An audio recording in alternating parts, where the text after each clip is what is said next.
Greetings, YouTube. It's Nycresistance, and I have another video for you. It's not quite a stop and frisk because I got here after the frisk, but once again we got two black men just got cornered off by the NYPD. As you can see, their lights aren't on. There's no cars. Like they just pretty much just stopped these two young men as they were walking. But what I noticed is that one man is talking.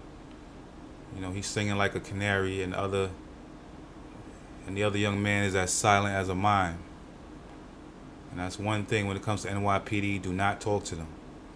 Just hand over your paperwork and remain silent. Invoke your Fifth Amendment right to just be quiet and not incriminate yourself, because a lot of times these cops, they try to engage you in conversation, to try to find a reason to arrest you. So the less you say, the better. Now that it's summertime now, it's pretty much hunting season. These cops are going to be hunting your children left, right, and center. And this is blocks away from where Ramali Graham got shot. I think I'm on 225th and Paulding right now. Ramali Graham got shot by an undercover officer on 228th Street or 229th Street and White Plains Road, between White Plains and Barnes. So now this is how the NYPD respond. Okay, so now they're handcuffing this young man after a brief conversation.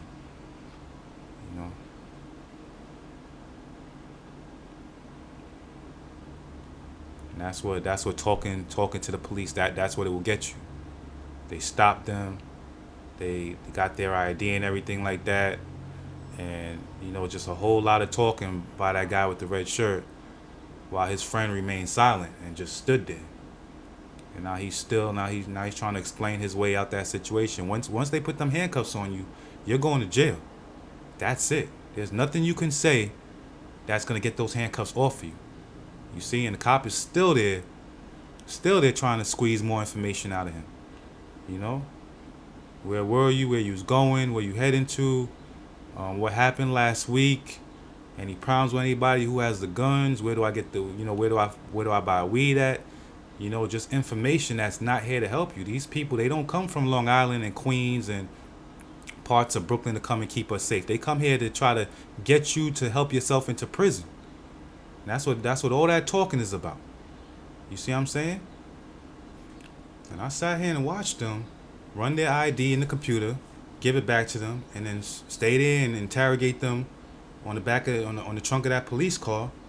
And minutes later, the one that did the most talking, or all the talking, he ends up in the back of the police car. See, one guy, he's getting his information back, and he's on his way for keeping his mouth shut. And the one that thought by divulging all his life story to the cops, he's on his way to jail for some reason. A lot of people, they think talking to the cops is gonna get them to leave you alone. The more you talk to them, the more they just gonna dive in to your life and try to find a way to connect you to some sort of crime. That kid in the backseat of that car, they're probably gonna open up a cold case on him.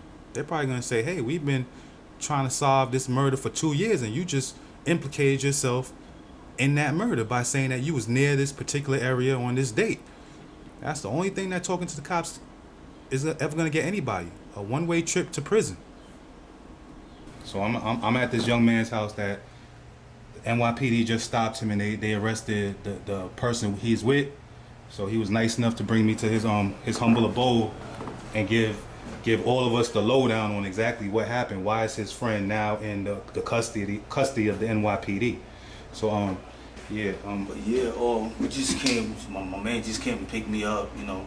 Just riding around. And this nigga just busted, like they seen us. We was driving around. They just busted you and trying to run up on niggas. We just parked the car and got out and kept walking. And niggas started following niggas and shit. And then from there, they just arrested us. I mean, they really, they start going to niggas' pocket and all that bullshit. You feel me? All right, so you and your friend, y'all was driving in your car. Yeah. You had parked. Who was driving? Was you? My friend was driving. Okay. So while we driving, we seen these niggas coming. They was coming towards us. Like we was going this way, they was coming the other way. Yeah. And when we seen them, but we know our car the car don't have no plate. I mean the plate in the front. You feel me? But we got a plate in the back. You feel me? So they seen that we ain't have no plate, so they started running after niggas. You feel me?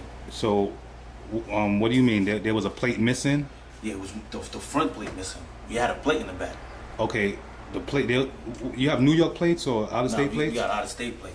That's on Florida. You have a Florida plate, but like in Florida, most people only have a red plate.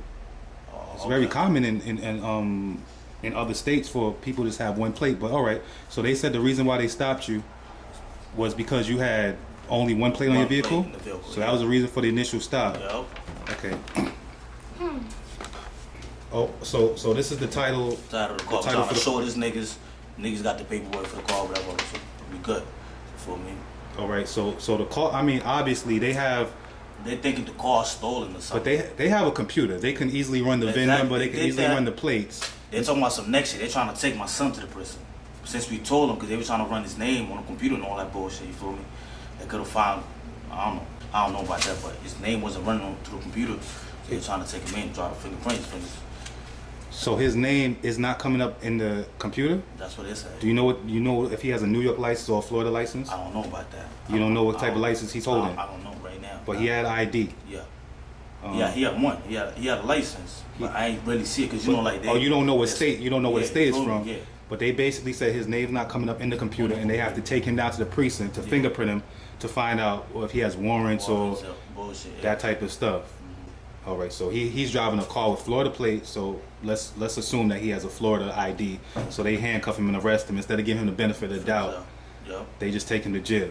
The title in your hand, the car is not stolen, and still he has to go to jail and prove to them he's not a criminal and the car's not stolen. Even though he gave them ID, just because it's not coming up in their computer, they got to run him through the system. That's what I'm trying to tell you. In this country, where they say it's the freest country in the world, we have to always prove our innocence. Just that, like, I'm in another zone right now. My son in there. Yeah. I gotta run. Your friend just got locked up. Now it's a whole mission. You want an adventure now to get your friend out of jail. Like you start off today, just trying to have a nice day, trying to enjoy the summer weather. It's hot now, you gotta enjoy it. But the police, I mean, these cops are coming from Long Island to hunt us. I told people straight up, literally. That's where they leave, though. The NYPD are hunting you. They don't care about you. They got these new shows about rookie cops, and they show the rookie cops helping little kids with bombs strapped to them and this, that, and that's all propaganda. They trying to fool us into thinking that they're here to serve and protect us. When they see like young black men like you, they see an animal. They don't see you as a human being, and that's what I'm trying to explain to people. They see you as somebody that belongs in a cage. You know what I'm saying? I watched them there questioning you for like when I pulled up, they were obviously questioning you for a lot longer before I got there. Yeah. But I was there for a good 10 minutes just watching them question you. So whatever y'all said, or whatever he said, he basically talked himself into jail because it wasn't anything obvious that they could have just arrested you for. Yeah. He pretty much talked himself into jail. Do not talk to these cops. You know what I'm saying? Give them your paperwork and just simply be quiet because they're not here to help you. They're here to help you to ease you into jail. They're working for the corporations. That's what they do. That's their sole purpose is not to serve and protect you. And I'm not just saying that. Officers have come forward. There's Officer Adil Polanco. He said, hey, listen, the police are not here to serve and protect you. We're here to meet our quotas. We're here to write tickets. We're here to stop and search you. We're here to make arrests. That's our job. Nothing more, nothing less. We're not here to help you. That's what they're doing. And it's crazy. It's not supposed to be like that. But that's how it is. That's our reality. And you got all these people getting suckered. I mean, like wanting to swim to America, want to come here in crates and trailers and freight containers, trying to come here because they think it's so free. You know what I mean? So I want to give them a wake up call. We're losing our freedom every day. Oh, you know, and it's not just black people. It's everybody. Like black kids out there. Yeah. We really gotta get to that point where we gotta be smarter than this. You know, we out there, we killing ourselves for stupid, dumb shit. You know. Yeah, fighting. That gotta stop. It's the culture. I mean they pay rappers. But still, back then, I know our older brothers and stuff like that was going through that, but now. You feel me? Now it's way different. Now like, it's young kids wilding now. You feel me? Because we I don't know how old are you, but I'm 24 now. You feel me? And me growing up, I always grew up like older kid, like older people. You say, you feel me? So.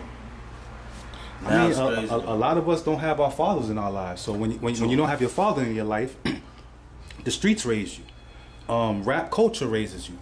Gangs raise you. True that. And that's part of it. That's part of, destroying us by taking the man out of the equation, so that all these other sorts of influence, convert you into something that you wouldn't normally be had you have had positive influences in your life. You know what I'm saying? So it's like, they pay these rappers millions of dollars to promote violence and drugs and this and that. So we don't have anybody. Which they don't even go through that. Yeah, they don't go through that. They don't go. I mean, like Jay-Z, they put on a suit. They put on a suit after they finish rapping about coke and women and drugs and this and that, and then go shake hands with Bill Gates. That's sterilizing everybody. They make us listen to that and try not. You know what I'm saying? Yeah. So I mean, we emulate that because we're like, oh, that's where the money is. That's where the good life is. Yeah. So I'm at this young man's house, and he's on a mission today. He has the title to the car. He has some other paperwork to the vehicle that the NYPD just took his friend to jail for, and now he has to run back and forth and get it sorted out. I'm gonna drive him over to the precinct and see if he could submit the paperwork and get his friend out of jail and this and that. But it's summertime now, and this just teach people a lesson. The police. I'm not against all police. I'm not against law and order. I'm not against order and just living in a civilized world, but I mean, we're talking to people that have, I mean, they want to put us in prison, and a lot of times they put us in prison over circumstantial evidence, which means they just think he might have a warrant, and they want to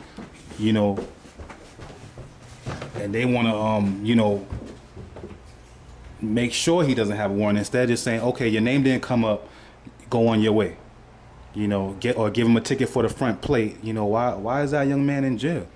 You know what I mean? I mean, like, real criminals, I don't think they're going to give me an interview. I don't think like a real drug dealing, murderous criminal is going to say, hey, all right, I'll do an interview with you. Here, come to my house. Let me sit down and explain what happened. I just don't think that. If you go to like anybody who's a psychologist or something like that, I don't think like mass murderers and criminals and drug dealers sit down and do interviews. They just don't. Right here, I mean, you just made your contribution to humanity, because people are going to see this and understand that we cannot escape the grip of the NYPD. Once they put their hand on you, it's hard to get it off. You know what I mean? So appreciate that interview, man. I hope everything works out with your friend, man.